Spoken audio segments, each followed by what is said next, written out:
नमस्कार शेतकरी मित्रांनो, स्वागत आहे तुमचं आपल्या कृषी मित्र रोशन युट्यूब चॅनलवरती। शेतकरी मित्रांनो, आपण जर मका उत्पादक शेतकरी असाल तर हा व्हिडिओ खास आपल्यासाठीच आहे। आपण मका पिकासाठी संपूर्ण खत व्यवस्थापन सांगण्याचा प्रयत्न करणार आहोत। शेतकरी मित्रांनो, आपण मका या पिकासाठी 2 खत व्यवस्थापन सांगण्याचा प्रयत्न करत असतो।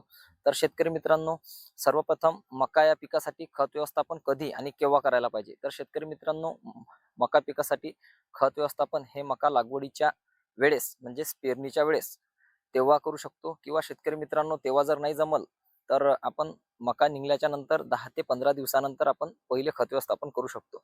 तर शेतकरी मित्रांनो, पहिल्या खतामध्ये आपण 10-26-26 NPK 10-26-26 च्या 2 बॅग, किंवा शेतकरी मित्रांनो ते जर सापडत नसेल तर 12-32-16 च्या 2 बॅग, किंवा शेतकरी मित्रांनो 15-15-15 च्या 2 बॅग, अशा एकरी 2 बॅग म्हणजे 100 किलो हे, आणि त्याच्यामध्ये झिंक सल्फेट 10 किलो हे एकत्र मिक्स करून आपण पहिले खत व्यवस्थापन करू शकतो।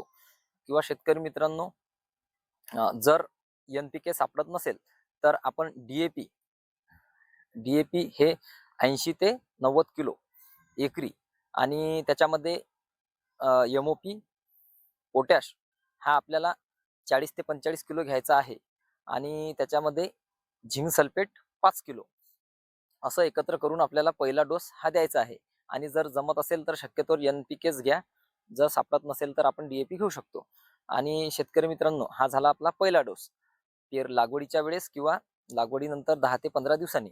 आणि दुसरा डोस जर म्हटला तर शेतकरी मित्रांनो, लागवडीच्या नंतर 30 ते 35 दिवसाच्या आत आपल्याला मका पिकासाठी दुसरा खताचं व्यवस्थापन हे करायचं आहे। तर त्यामध्ये शेतकरी मित्रांनो, आपण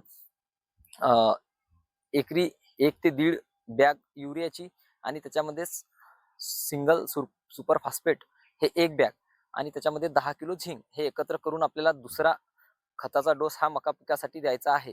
अशा प्रकारे आपण 2 डोस जर मका या पिकासाठी दिले तर शेतकरी मित्रांनो, निश्चितच आपल्याला फायदा झालेला पाहायला मिळेल।